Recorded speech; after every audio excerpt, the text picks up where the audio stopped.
All right, we have a leak in the slab between this baseboard connection and 3/4 copper and that baseboard connection and 3/4 copper.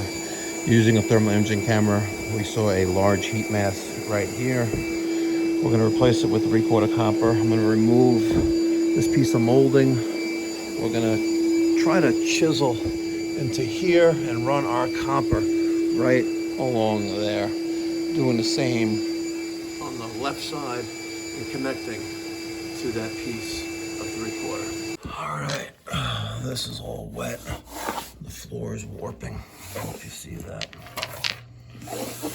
And I don't know if it's coming from outside or it's coming from the copper pipe leak under the slab, but nonetheless, I cut out a little bit of the bottom of this door, and I'm going to put that copper in its place.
Oh, a little snotty.